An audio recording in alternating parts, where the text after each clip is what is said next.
আসসালামু আলাইকুম। আশা করি তোমরা সবাই ভালো আছো। আজকে আমরা পিতা পুত্রের আরেকটা ম্যাথ এটা ডিটেলসে করব। এই ম্যাথটা আমরা শর্টকাটে করছি, সেটা শর্ট ভিডিওতে আমি করে দিয়েছি। তোমরা ইনশাআল্লাহ এটা দেখে নেবে। আচ্ছা, এখন দেখো এই ম্যাথটা আমরা ডিটেলসে কীভাবে করব। দেখো, পিতা ও পুত্রের বয়সের সমষ্টি 60 বছর। 5 বছর পূর্বে পিতার বয়স পুত্রের বয়সের 4 গুণ ছিল। তাহলে পিতার বর্তমান বয়স কত? এই যে অপশনগুলো সাইডে দেওয়া আছে, এগুলো সবগুলোই মনে করো যে ভাইয়া পিতার বয়স, এখান থেকে যে কোনো একটা হবে। ঠিক আছে, সো এখানে বলছে কি পিতার বর্তমান বয়সটা কত। সো ফার্স্টে আমরা পিতার বর্তমান বয়সটা আমরা ধরে নিই, কারণ জানি না পিতার বর্তমান বয়স কত। ওকে,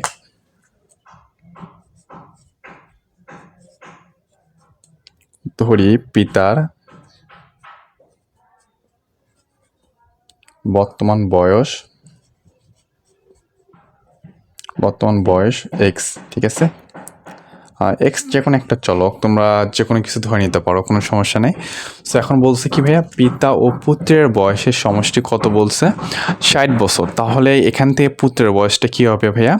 ওই যে টোটাল যে বয়সটা আছে, সমষ্টি আছে, ওখান থেকে যদি আমরা পিতার বয়সটা বাদ দিই, তাহলে কি আমরা পুত্রের বয়সটা পেয়ে যাব, তাই না? ওকে, পুত্রের বয়স কী হবে ভাইয়া?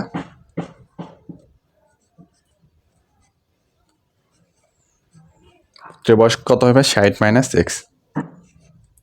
60 মাইনাস এক্স। ওকে, সো এখানে ভাইয়া এখন আমরা সমীকরণ তৈরি করি।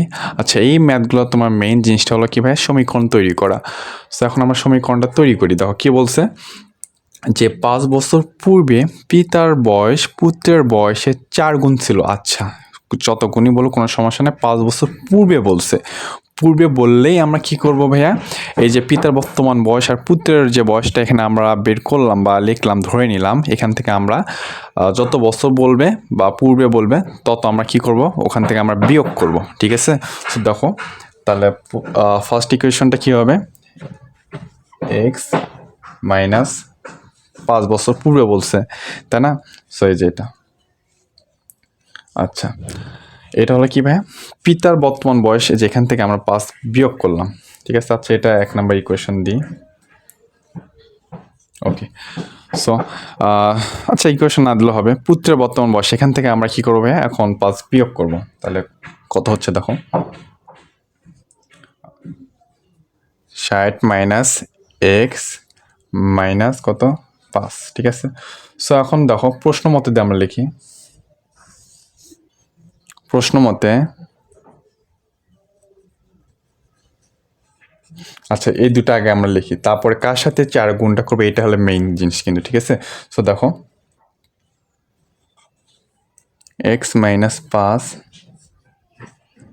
Equal to 60 minus x minus 5। ঠিক আছে, আচ্ছা কথা হলো কি, এখন আমরা কার সাথে গুণ করব? দেখো আমি ফার্স্ট ভিডিওতে আমি যখন ডিটেলস আরেকটা ম্যাথ করে দিছি পিতা পুত্রের, ওখানে কি বলছিলাম, যার সাথে র বা এর গুণ থাকবে তার সাথে আমরা কি করবো ভাইয়া? যত গুণ বলবে তত সেটাই আমরা কি করব? গুণ করব। ঠিক আছে, সো এখানে বলছে কি 5 বছর পূর্বে পিতার বয়স পুত্রের বয়সের কত গুণ বলছে? 4 গুণ। সো পুত্রের সাথে আমরা 4টা গুণ করবো। যে এটা কিন্তু পুত্র, তার মানে কি এটার সাথে আমরা 4টা কি করবো ভাইয়া? গুণ করবো। ঠিক আছে, ওকে কত হচ্ছে দেখো, এক্স মাইনাস 5 ইকুয়াল টু, এর সাথে 4-এর সাথে 200, সরি 60 গুণ করলে কত হয়? 240 মাইনাস 4x মাইনাস 4 কত? 20। ওকে, সো দেখো